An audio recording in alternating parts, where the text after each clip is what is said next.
Hey there, folks. Welcome to the edition of Stranger in a Southern Land. I, of course, am your host, Jake Manning. Today on the program, I speak with Kevin and Lisa from The Funny Bus. And when I say from The Funny Bus, I literally mean from The Funny Bus. We do the interview on the bus. That is right. Funny Bus is a historic and funny tour of Charlotte, North Carolina, where Kevin and Lisa have renovated an old Bluebird school bus, and they take it around the city and give a historical tour with very funny comedians leading the way. So such funny comedians as Jason Beat, one of my favorite comedians in the entire city. Every time I've seen him, he's always incredible, fantastic, especially on the Funny on the Fly events that I'm a part of. He's always fantastic, no matter what topics he gets. So if nothing else, you should be checking out those shows just to hear more jokes from him. He's fantastic. And Kevin and Lisa have done a fantastic job with the Funny Bus. They've also got some people that I do improv with that are a part of the Funny Bus. And, you know, they're no strangers to guided tours, especially in the city of Charlotte, North Carolina. They're restaurant people, and they started the Tour to Food. And we talk about that a little bit and some of the places that they take people on that. And they also talked about some of the hidden secrets. I guess there's been some really good food places I've been riding my bike past and not stopping at. And I've been completely wrong, and I should stop. You know, put the kickstand down, put the lock on the bike, and going in and grabbing a bite to eat at some of the better restaurants in Charlotte. We also talk about some hidden secrets food-wise, and, you know, just have a wonderful conversation on the Funny Bus. And, you know, and like I said, all the more reason to check out the YouTube page, you know, to see us talking on the bus. I think the audio is okay. There's a busy road beside, but I think we got it handled. I think we're okay. But like I said, make sure you go over to the YouTube page. I'm available at Man Scout Manning on YouTube, and this, you know, interview is available in video format over there. Also, I'm hoping by this moment in time, I will have all of my past episodes of Stranger in a Southern Land on SoundCloud. If I haven't, you can give me crap about it. I haven't been doing my job properly. I need to get on that, and I should be doing that because not everybody has iTunes. I understand that, so I'm trying to give this as much access as I possibly can. So hopefully by now all the episodes are up on SoundCloud. If not, I've messed up, and you can yell at me. It's okay. But guess who isn't messing up? Is people over at the Shining Wizards Podcast Network. You know, they've been very supportive. They're part of the Cool Kids table over here, and I can't thank them enough, and make sure that you thank them by visiting them at shiningwizardsnetwork.com. Also, too, I want to make sure that I give you guys some dates of some upcoming wrestling events that are coming down the pike. Just wanted to let you know about this Saturday, April 23rd, Northeast Wrestling in the Poconos Mountains in Pennsylvania. And then Friday, April 29th, and Saturday, April 30th, Big Time Wrestling will be coming back to the Mid-Atlantic area in Prince George, Virginia, and Bluefield, West Virginia on April 30th. And, of course, Prince George would be on the 29th. And then they're coming back the next week, and that is May the 5th and May the 6th. Now, May the 5th, of course, is a Thursday, and that will be in Fishersville, Virginia. And May the 6th, which is a Friday, will be in Salem, Virginia. And for more information about all those big-time wrestling shows, there's 4 of them. 4 of them in 2 weeks. Make sure you come out to at least one of them, 3 of them being in Virginia. So if you're in Virginia, there's no excuse, folks. There's absolutely no excuse to see good and quality wrestling. And, you know, of course, me and myself.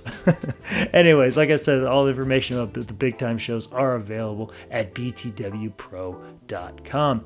Also, too, since we're on the topic of pro wrestling and podcast, I mean, I kind of led us there because I wanted to tell you about this new podcast that I just released with me and my buddy, Zane Riley, former guest on the show, a tag team partner of mine, stable mate of mine, best friend all in general, bicycle gang member, that is, Zane Riley.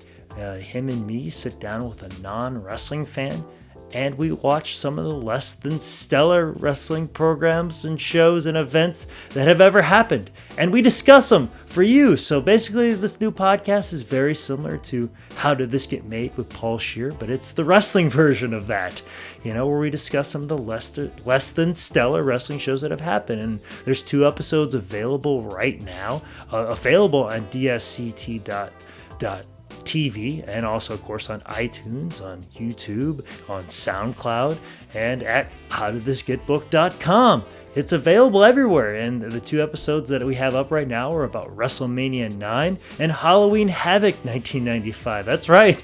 We start with the bottom and work our way up, folks. So I highly suggest that you check those out. And also, too, check out the show that's coming up for episode 3, which is an independent show with Universal Wrestling Council with 2 L's for some reason, and that show is available on the High Spots Wrestling Network at highspotswrestlingNetwork.com. So I highly recommend that you check out How Did This Get Booked. If you like what's going on over here, hey, pop on over to howdidthisgetbooked.com for more information about How Did This Get Booked. And of course, for more information about any other comedy shows or last-minute improv shows that I pick up, make sure you follow me on social media. And that is very easy to do. I am very available. And all you have to do is just follow me on Twitter at ManScoutManning or on Instagram at ManScoutManning. If you have a question about the podcast, make sure you email me at jake@sslshow.com. Or if you want to book me for an upcoming wrestling event, make sure you email me at manscoutmanning@yahoo.com. Anyways, I think I've given you just about every information about myself. Also, too, if I did mention earlier, I'm trying to get all the past episodes up on SoundCloud. I think I said that earlier in the intro. And like I said, if I haven't got them up by now, feel free to yell at me because I need to get that done because not everybody has iTunes. And I want everybody to listen to these fantastic podcasts that I'm sending and giving to you for free. Especially this podcast with Kevin and Lisa from the Funny Bus here on Stranger in a Southern Land.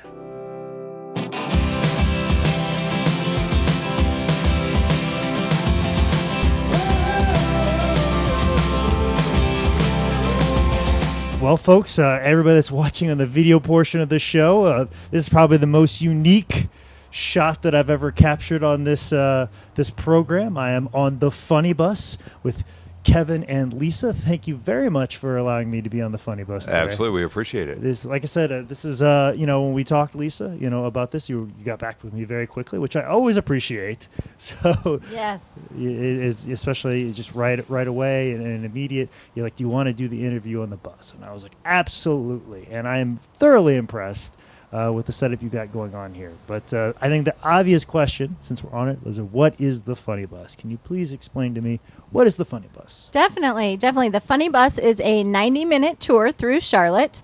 We go through the Uptown area, South End, Plaza Midwood, the NODA Art District, and we have a 15-minute break at either the Music Factory or Heist Brewery in NODA. It's a 90-minute tour. You can bring your own beer and wine. And the 15-minute break, you can get more beer or bathroom break if you want. There are comedians on the bus telling you the history in a funny way, giving you a little stand-up comedy, and it's just a fun way to see Charlotte in a different way. Okay. Well, what was your thought process on why you wanted to start this very unique tour, if you will? Well, we've been doing Tour de Food for 5 years, which is a walking food tour through Charlotte, and they book up every week. And people were calling and asking us, can we get on the tour? And we were telling them to go do the Segway tours in Charlotte or the van tours in Charlotte. So we decided that we'd be able to do something else to show them Charlotte and be able to still say yes to them. Please come tour with us. So we started thinking of different ways to show the city off, and a comedy bus tour was what won out.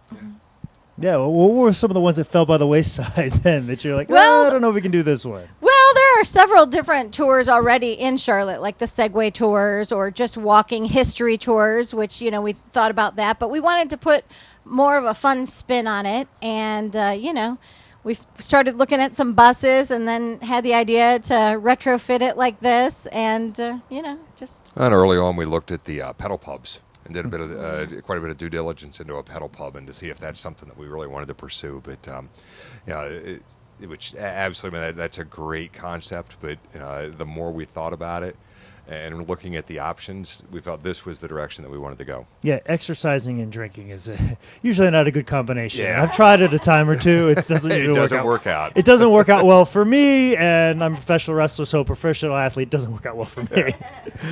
Maybe because I'm more of a professional drinker than I'm an athlete.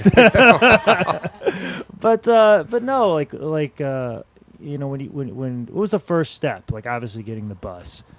First, we had to find a bus, and this was actually an old Bluebird school bus, and we went and bought it, and it was terrible inside. I mean, How many buses? I mean, we looked at a bunch of different buses, and then the design of the buses. I mean, do we want one with the wheels out front? Do we want one like this? And decided to go with this design or this style because of this maneuverability just in town. Mm-hmm. And you're usually driving the bus, or who's No, we've got two different drivers. Okay. That drive for us.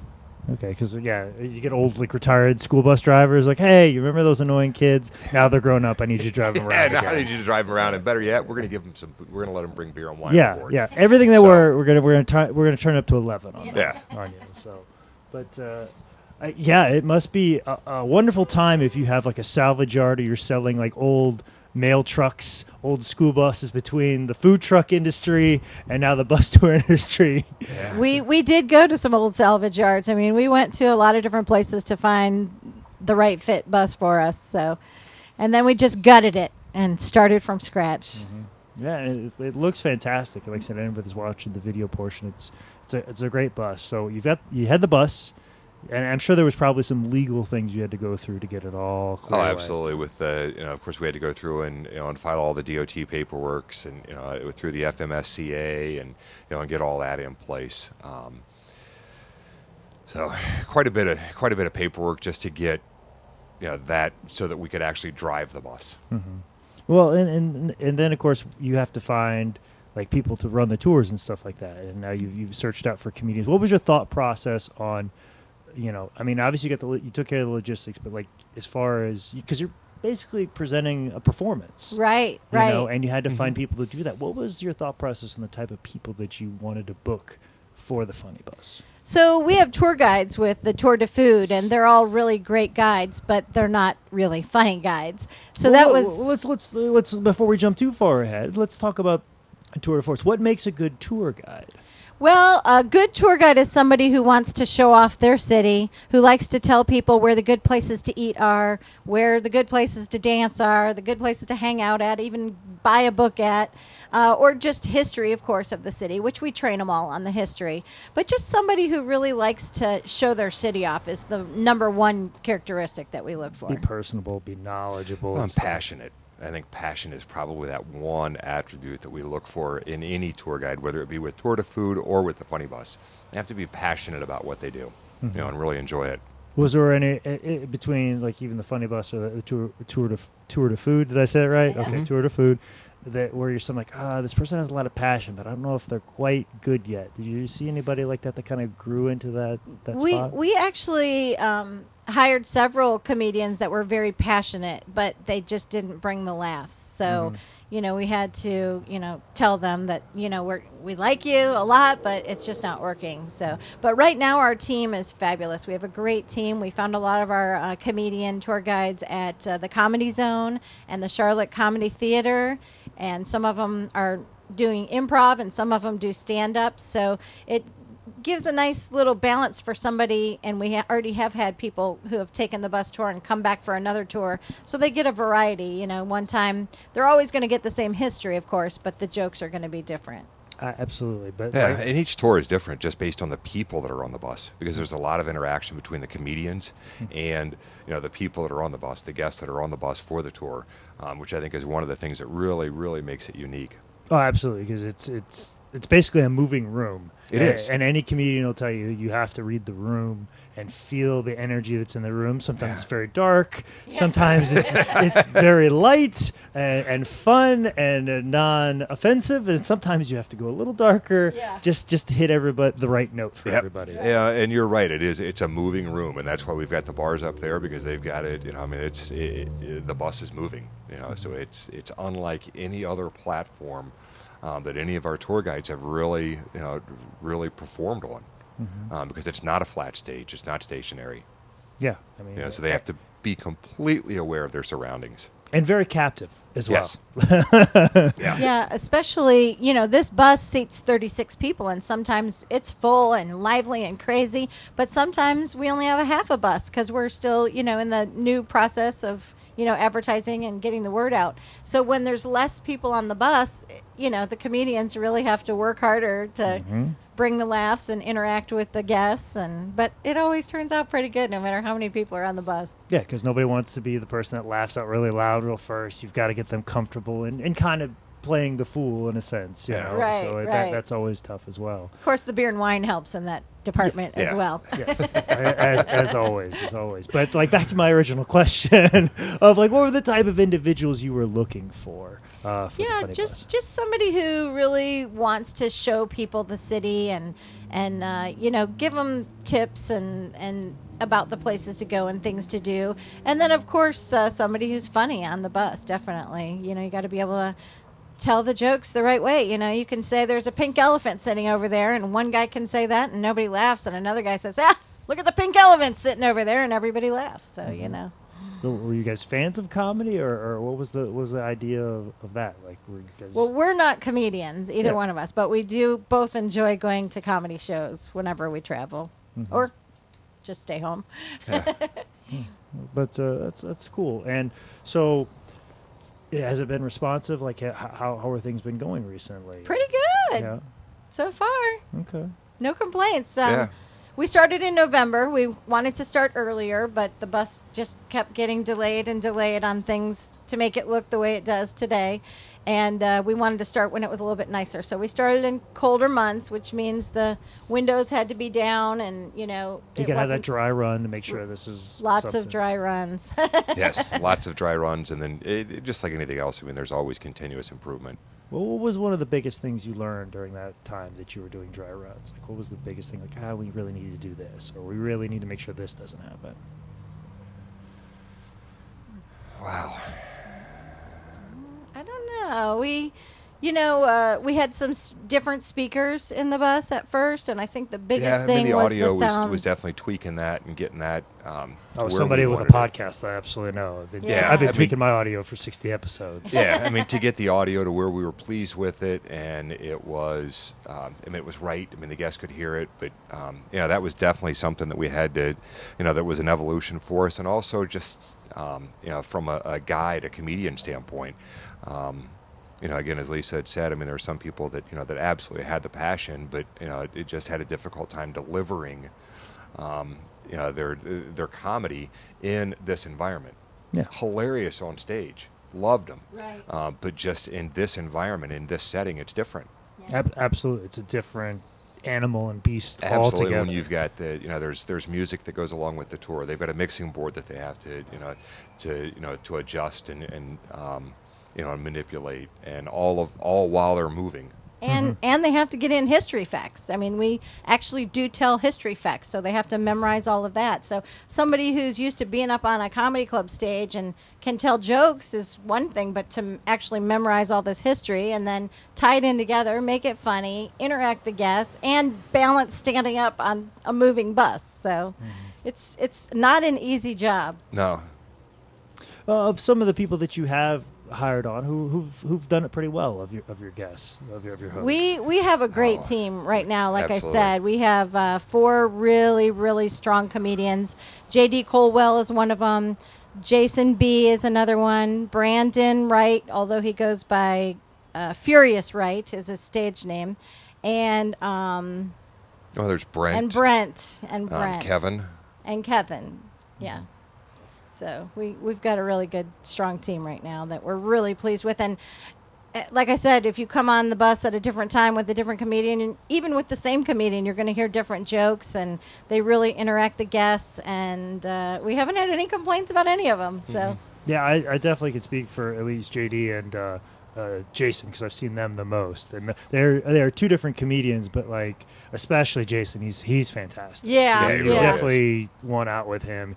I've seen him do Funny on the Fly and have like half an hour to write material, and it's just been just as good as his jokes he's worked on for years. He's fantastic, so you're definitely winning out with him for sure. Oh yeah, Yep. and what makes us feel great is we have people call us after the tour, a lot of times to say how funny it was, but call us and say when's the next time they're on the bus, or do you know when they're on stage next, so we can go see them, or where can we follow them? So it makes us feel good to hear And even that. messaging, we've had some guests that have been on the bus and messaged us through Yelp or through TripAdvisor. Hey, love the tour. When's Jason going to be? Where's he going to be at next? Where's JD going to be at next? Which is cool. Yeah, it's helping the community. It gives comedians like some different muscles to work. That they may use on stage, they may not. And that's the cool thing. So, Yeah. So as somebody that does stand up in this area, for giving comedians a different platform to work on is always fantastic and very supportive of that. But since we're talking about tours and stuff like that, so let's talk about your Tour to Food tour as well. Like, how did that start? How did that come about? Well, we like to do food tours when we travel to different cities, and we had guests coming in town almost 5 years ago. We're turning 5 in May, and we had guests coming in town and wanted to take them on a food tour in Charlotte, and there wasn't one. And I enjoy them so much, and I What was your thought- first one that was like, I really like food tours? Like, We've been on them in Puerto Rico, Savannah, Chicago, Charleston, Ohio. I mean, everywhere. Anyone's most memorable to you? Savannah was really fun. Yeah. And That was a lot of fun. so was Puerto Rico, San Juan. Yeah, San Juan that was a great, because we got to see an area of San Juan that we would not have seen had we not gone on the food tour, and we got to taste authentic dishes. So that was pretty cool. Yeah, because I've been to San Juan before, and there's certain areas I wouldn't want to go because I was there kind of by myself for a while. And I was Right. like, I don't know if I want to go down to this part by myself. But when you have a tour guide saying, this might look a little seedy, but let me take you down here because it's cool, then, that's great because you're and there's a getting bunch of us in case something crazy, everybody sticks together. We'll make it out like Walking Dead, I promise. Right. So we just developed the food tour in Uptown, and we do them on Saturdays and Sundays every week. And then we have one in Davidson out by Lake Norman and the NODA Art District, and we're developing another one in the South End, too. Okay, very, very cool. But what made you think, other than like, hey, this doesn't exist, but like what made you want to get into or like the tour guide business? What'd you guys do before this? Well, Kevin's in the restaurant business, and I was always in the restaurant business. So restaurants are really just part of our lives. So it was just that, and then just seeing a need. Was it your thought process? Well, yeah, if you live in a city that you love and you know that you could bring something else cool to it to make it even better, why not? Well, but also every time we would get guests from another, whether it be from another city or out of town, friends, family, and I think everybody does in one degree or another, they take them on a food tour. Because you go out to eat. Hey, you got to go to this place. This is my favorite barbecue place. I'm always excited when I you got to go over this is here. You got to go over there. So and Lisa is a phenomenal guide in that aspect, and and so it was just a natural transition for her to really start Tour to Food, and for us to start that. Absolutely. But like, you could just do that for your friends, but like what made you say like, hey, let's make a business out of it? Like what was the tipping, like what made you two people wanted to do that? Because you could, like I said, you could just friends and you have your own little friends, and here you go here and here and you enjoy that. I enjoy it, but I don't have any need to start a tour. Well, but I think it goes back to the passion, and that's absolutely something that she was very passionate about and thoroughly enjoyed. And hey, honey, if it's as we were talking about, if it's something that you enjoy doing, is there a need for it? Is there a market for it? Can you make, can it be a business? And, really from that point on, it was really all her, and it just took off. And anytime you can do something you love and make money at it, why not? Yeah, absolutely. What were the first things you learned about starting the food tour?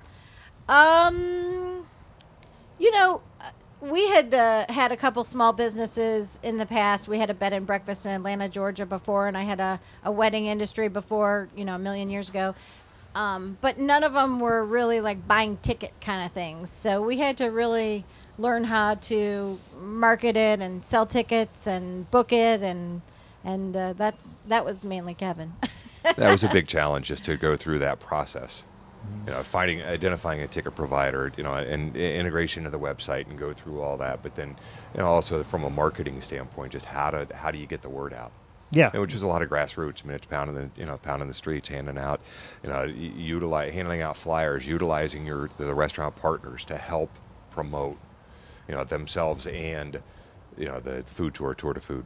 Okay, so And here in Charlotte, we have this awesome company called the CRVA, which is the Charlotte's Got a Lot branch, and you can go on that website and find out anything to do in Charlotte any day of the week, anytime.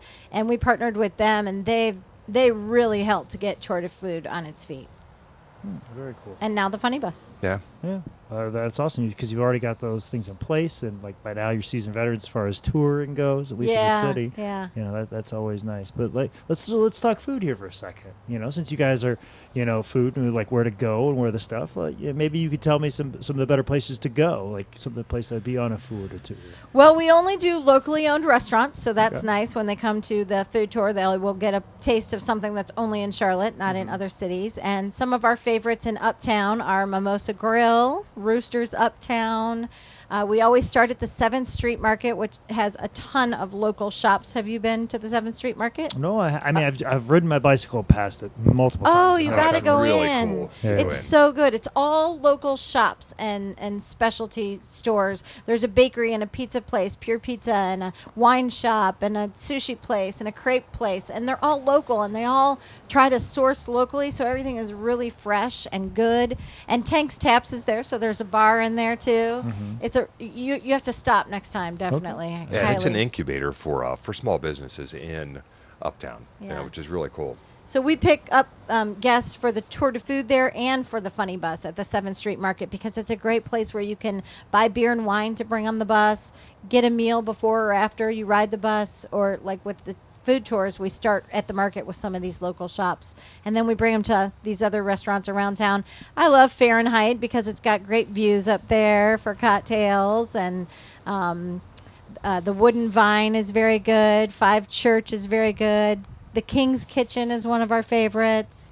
There's so many great places. Vita Cantina for the best Mexican, and so many great places, and that's just in Uptown. That's just enough. And on the Funny Bus, as the comedians are going through, when we're going through through NODA, Plaza Midwood, South End, they're pointing out all of the locally owned restaurants that that they've been to and that are their favorites, which is pretty cool too. Oh, that's awesome. Yeah, because there are locals, people who live here in Charlotte, but then we also have tourists that take the Funny Bus that just don't know, where to go. Hey, I'm in the mood for this. Where should I go? So, and we've got maps up front that we can provide them, so that way they know where they've been, and have the different neighborhoods that are that are marked. Okay. Well, as far as like food goes, like what would you say is like the biggest hidden secret? Like if you're like, hey, nobody knows about this place, you should go check it out, like in the city, like food wise. Secret wise, I would say the biggest hidden secret is the bodega in Noda. Oh, and yes. it's in the middle of a neighborhood. A lot of people, although they are moving soon to a more a better location that people will be able to see them, but that's probably the biggest secret that when you're driving through Noda, you wouldn't see it Because it's a house. It's a basically, house in a neighborhood. Yeah, Like yeah. I used to do wrestling shows at the neighborhood theater, and we'd set up the ring, and then I would sneak over to Bodega, and I wouldn't tell anybody else because I don't want anybody else to know about this place, nor do I want to spend time with anybody after dealing with everybody. I want to hide away from these. I would sneak over and get the sandwiches, and the sandwiches were Amazing. unbelievable. Yeah. So. And then, a lot of people still don't know about the 7th Street Market. So that's really one of the reasons we like to start the tours, both tours there. Because, like you said, you've ridden your bike by a million times and never stopped in. But, I just thought it was a bunch of convenience stuff. Like, I thought it'd be like a Burger King, No, a Sbarro. it's Oh, not. no. Okay, at so nice to all. know it's the complete opposite. Yes, Complete complete opposite. Like opposite. yes, if there are opposites, that would be it. Yeah. I mean, just everything there is very local. It's all mom and pop shops and really good food. Oh, awesome. Well, I mean, you speak of food with such passion. Where did that come for you guys? Like, what got your interest in food? Wow. I mean, I'd have to go back really right after I graduated college. I started working in restaurants, and even through high school, I was working in restaurants, and just Was it really something you enjoyed did, or it. was it just was a job? No, it's something that I do. I mean, I enjoy. I mean, I enjoy the interaction. So it was a with- job you wanted. It wasn't like, I need to make some extra money. I got to No, go. oh no, I thoroughly enjoy what I do. Okay. But like, And I love cooking and watching the cooking shows and getting the cooking magazines and watching the chefs cook. And one of a restaurant that I worked in Atlanta, Georgia, there was a chef there that taught me a lot about cooking. And, you know, once you just start cooking, it's just so fun to see what you can create and follow different recipes and tweak them. And then when you go into these restaurants and taste what these other chefs have created, and it's just amazing. so this was more of a passion. Was like food, like a big thing in your household? Is that what it first came from? Because I've talked to chefs. I talked to people that run breweries and restaurants and stuff like that. And I always want to know where that starts. Because, you know, my mom was a pretty decent cook, but like I didn't feel the need to cook anymore. Just knowing how to make spaghetti was good enough for me. Yeah, well, I'm done. I mean, it really, if you think about it, I mean, food is a science experiment. Some experiments work out very well, others don't. You know, and it's I think from a culinary standpoint, absolutely, it's about playing with different things and, you know, being aware of all of the trends that are happening. Because it seems like every year, you know, there's just new and different stuff that's going on. And what better thing than to give somebody something to eat that you've made that they love so much that they're just moaning and groaning because it's so good. I mean, that's awesome. Yeah, it seems like a lot of people that like cooking food or are interested in food, it's the watching the other person eat it. Like that's the satisfaction they get out of it. You know? Definitely. It It's seems definitely a satisfaction to make somebody so happy with food. Yeah, because I always find that, you know, maybe because I have no interest in making anybody happy, other than myself. Well, and we have two kids that are total foodies. They try everything and eat everything. And like, you know, adults, they like to go out and have a nice 2-hour-long dinner. And kids, they want to go do fun stuff. But our kids, they like to go out and have those 2-hour-long dinners and try an appetizer and a prelude and a dessert and a main course. That's very good because I was not like that as a kid. A lot of kids aren't. Yeah, they all want hot dogs and chicken nuggets. Yeah. But to see a 9-year-old eat sushi is pretty cool. Oh yeah, that's got to be incredible. Like am I gonna like this? I don't know. I mean, try it. If you don't like it, you don't have to eat it, but try it. Yeah. Oh yeah. Like that's I kick myself now because my mom was such a good cook that anytime she went outside the box, I would make her life Roll your nose miserable. up, yeah. And now it's like, oh my gosh, I had the opportunity to eat this food, and now I'm just now discovering because my girlfriend's very big into food, and she's making it. And of course, my mom started to dumb down the food and made it very bland for us because anytime she made anything with spices or anything, we wouldn't eat it. Like, you know, she would make corned beef, and then we were like, can't you just hot dogs? You know, like, and then my mom made fabulous corned beef, and we just turned our nose up. So she's like, all right, fine. And You didn't know how lucky you had it. No clue. So it's very cool that you have kids that are interested in sushi, and other things like that. They're interested in any food, all food, and they love to go on the food tours. Like I said, when we travel, we still go on the food tours. We were just in Gatlinburg last weekend. We all went on a big food tour, and it's fun. You learn history. You get to try new food, and It's a way to learn about the city. yeah. And the community that you're in.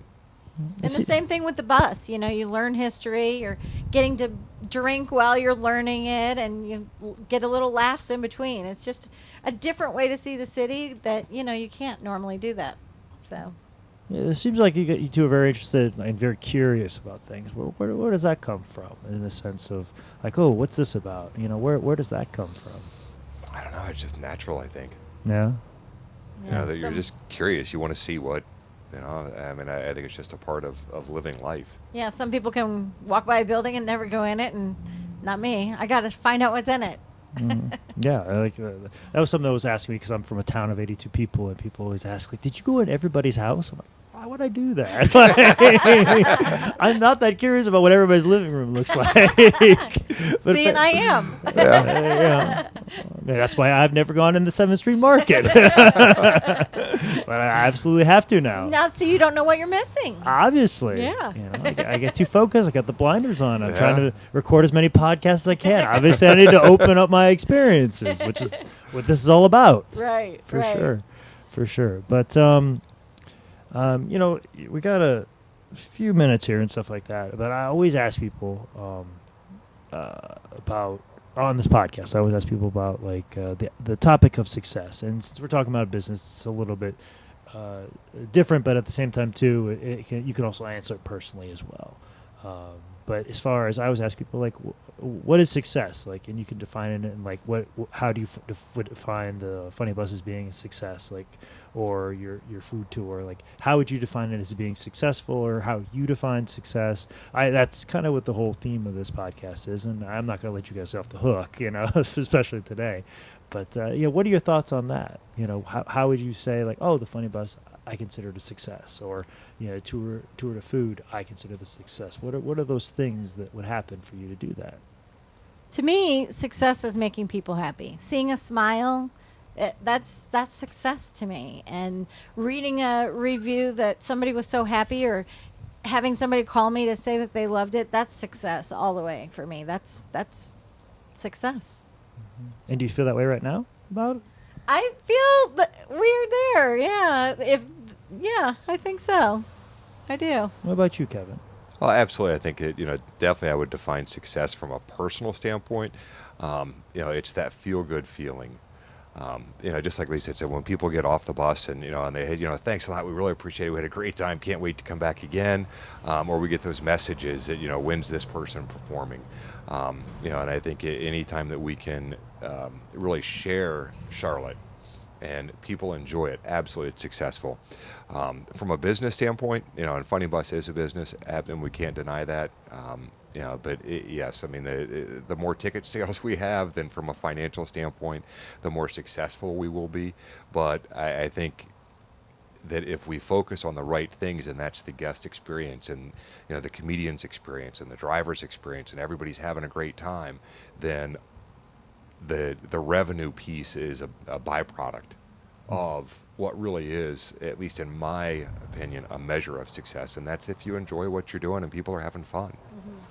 I mean, we're not getting rich from it, but money-wise, but we are rich, in life, I think. Mm-hmm. We like what we do. We're lucky. We're really lucky. A lot of people do stuff that they don't like. So, we like what we do, and people smiling and laughing and loving what they're eating. It's all good. It's all...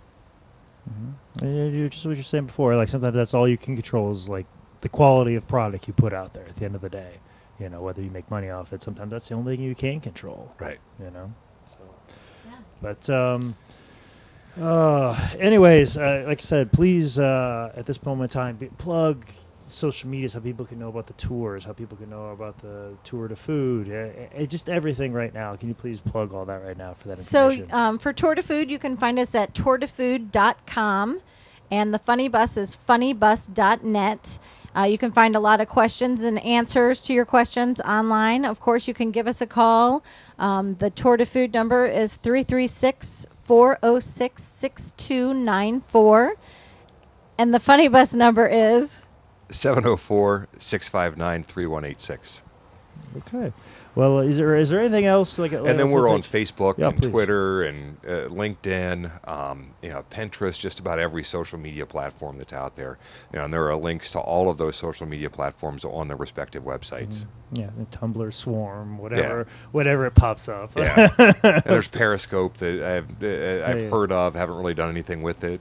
Yeah, I think that's already on the way out. So. Oh, is it? Okay. Well, I just heard about it. Heard of it, looked at it, went, I don't know. I think everybody played around with it and they realized, oh, wait, like I have to pay for the streaming minutes on this? Oh, we don't know anything about it. We just heard about it. Yeah. Somebody's like, oh, are you on Periscope? We're like, oh, Yeah. Another thing. You're basically streaming life in low res. I think a comedian, Mike Birbiglia, said it best. He goes, oh, Periscope is just life in low res. Well, there you go. All right.